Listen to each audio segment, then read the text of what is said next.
소크라테스가 이제 영혼의 선파술이라는 거를 말씀하셨잖아요.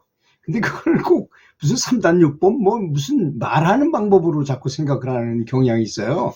소크라테스가 말씀하신 건 제가 생각하건대는 분명히 실제로 우리 영혼이 꼭 아기를 낳는 것처럼 아기를 받아가지고 낳게 하고 뭐 이런 게 산파잖아요. 그렇게 하는 것처럼 하는 것이 그런 과정이다 이런 얘기였는데 좀 와전된 것 같은 생각이 좀 듭니다.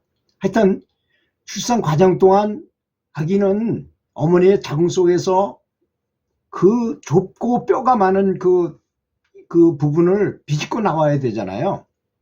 그러니까 얼마나 고통스럽겠습니까? 산모는 산모대로 고통스럽고 아기는 아기대로 그 좁은 공간을 빠져나와야 되니까 얼마나 힘들겠습니까? 마치 머리로 두 개의 돌문을 비집고 들어가서 쪼개고 나오는 것처럼 정말 힘든 것입니다. 그러니 보십시오.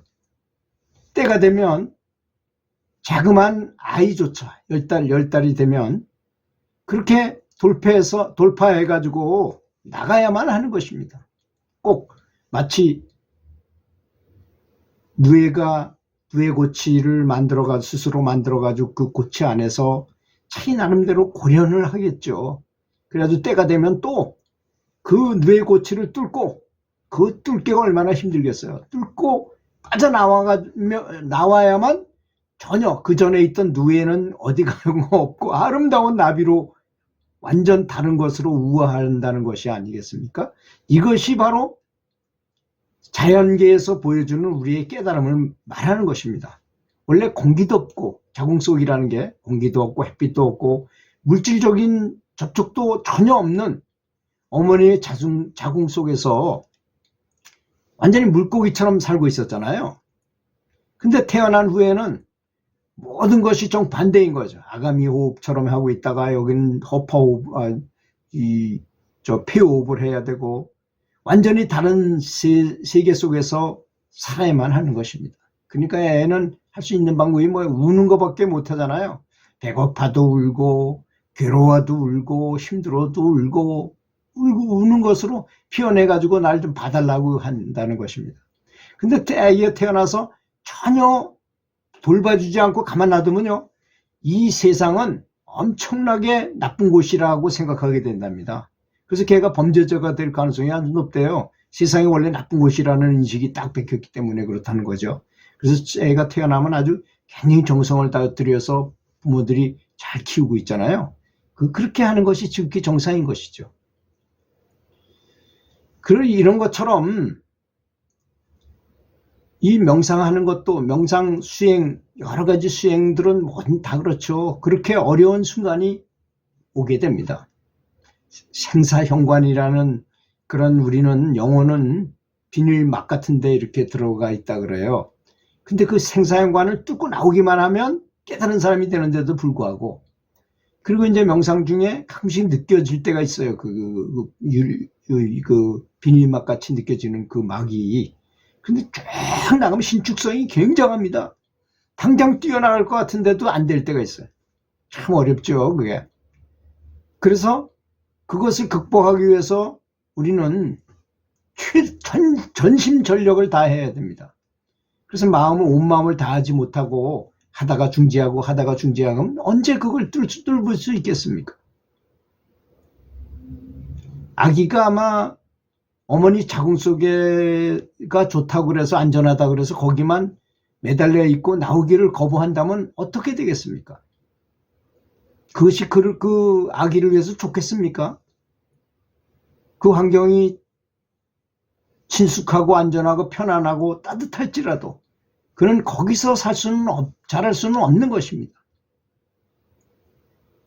자신과 어머니에게 문제만 일으킬 것이죠. 그러니까 때가 되면 태어나야만, 밖으로 나와야만 되는 것입니다. 억지로라도 나와야죠. 그러니까 여러 가지 방법이 있죠. 강제로 제왕절개 수술을 하는 경우도 있고, 처음에 물론 밖으로 나오면 불편하겠죠. 운전을 처음 해도 그 운전이 그렇게 좋은 건데도 운전 처음 할 때 얼마나 불편했어요. 마찬가지입니다. 끝없이 그 안에 자궁 속에만 그냥 있는 것보다는 그래도 훨씬 낫죠. 그 자궁 속에서는 영원히 자랄 수도 없고 거기보다는 밖이 그래도 나으니까 사람으로 살 수 있기 때문에. 수행하는 도중에 그렇게 장애를 만나기도 하는 것입니다. 그런 고통을 겪어야만 실제로 진짜 진보할 수 있게 되는 것이죠. 그러면 힘이 빠져서 정말 그만두고 싶을 때도 있을 것입니다. 또 자기 자신의 업장에 의해서 심하게 두들겨 맞을 때도 있을 것입니다. 여러 가지 일로 해서 뭐 자식이 사망한다거나 또는 뭐 부부가 이혼을 한다거나 또 내가 실제로 육신적으로 두들겨 맞는다거나 내가 유치장을 간다거나 뭐 여러 가지 불의로 심하게 두드려 맞을 때도 있게 된다는 것입니다. 그러나 수행자라면 바로 오뚜기처럼 일어나야 됩니다. 우리는 인간이잖아요. 그리고 용감해지고 영처럼 행동해야 합니다. 왜 저 절에 가면 대웅전이라고 써놨습니까? 큰 영웅이 드나드는 곳이다 이겁니다. 그 사람들은 어떻게 생각할지 모르죠. 그분들은 자긍심을 가진 거예요. 벌써 우린 큰 영웅이다 이거. 큰 영웅이 드나드는 곳 대웅전. 우리가 수행을 하는 것보다 더 세상에서 숭고하고 높고 성스러운 건 없습니다. 전혀 없습니다. 아무리 세상에서 제일 높은 왕이 됐다, 황제가 됐다 하더라도 그거보단 못하는 것입니다. 그 서유기에 보면 처음에 이제 이런 말이 나오잖아요. 늙은 원숭이, 젊은 원숭이, 영리한 원숭이 등 원숭이 무리들이 모여서 이제 사는 것이 나오잖아요. 근데 어느 누구도 폭포수 뒤에 아주 아름다운 곳이 있다는 것을 엄두가 안 나가지고 그 물 맞고 쏟아지는 물을 뚫고 들어갈 생각을 못했어요. 근데 누구든지 거기만 들어가면 아주 좋은 게 있는데. 근데 우리는 어른이면서도 그런 물줄기를 한번 뚫을 생각을 안 한다는 것입니다. 그래서 아기가 자궁 속을 빠져나오는 것, 그렇게 아기일 때도 그런 걸 했는데 어른인 우리가 그런 걸 못한다는 것은 문제가 있는 거 아니겠습니까? 그러니까 열심히 정말 최선을 다해야만 그런 현상도 일어나는 것입니다. 문제가 없다 그래가지고 가장 위험한 순간에 스승께서 말씀하시기를 가장 위험한 때가 평상적이고 아무 일도 안 일어날 때입니다. 그거는 위험 신호가 온 거예요.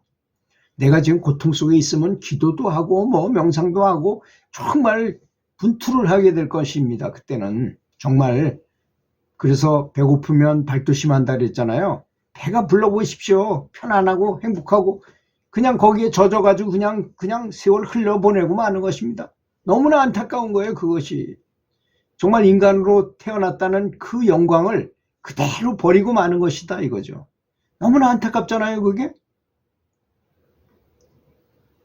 그래서 아기일 때처럼 자궁을 빠져나온 아기도 그런 걸 감행을 하는데 소크라테스가 말한 영혼의 삼파수를 왜 안 하시느냐 이거죠. 영혼의 삼파수는 에너지를 많이 모으고 집중을 하고 하는 대로 스승 가르쳐 주신 대로 잘 수행을 하게 되면 그런 현상이 자동적으로 일어나게 된다는 것입니다. 그때 몸과 마음을 던져서 아까 제가 말씀드린 것처럼 물속에서 완전히 몸을 다 힘을 빼고 그냥 가라앉을 때처럼 아무것도 생각 안 하고 아무것도 힘을 빼고 난 죽었어 하고 빼는 것처럼 그런 편안함 속으로 들어가서 산매 속으로 들어가서 그래서 사람들이 그러잖아요. 뭐 집착을 버려라. 그러면 산매에 들어가서 깨달음을 얻는다. 말은 누가 그걸 못 알아들을 사람이 어디 있습니까? 근데 실제로는 잘 안 되는 이유가 집착을 버리라고는 버리려고 하는 것에 대한 집착을 또 해요. 그러지 말고 물속에서 쫙 힘을 빼고 그냥 가라앉듯이 아무것도 하지 말고 가만히 자신을 지켜보면 자동 항법 장치가 저절로 가동이 될 것입니다. 성령께서 내부에 있는 불성이 움직이는 그런 상황을 맞이하게 될 것입니다. 그때 그 문을 열게 될 것이라고 믿습니다. 들어주셔서 감사합니다.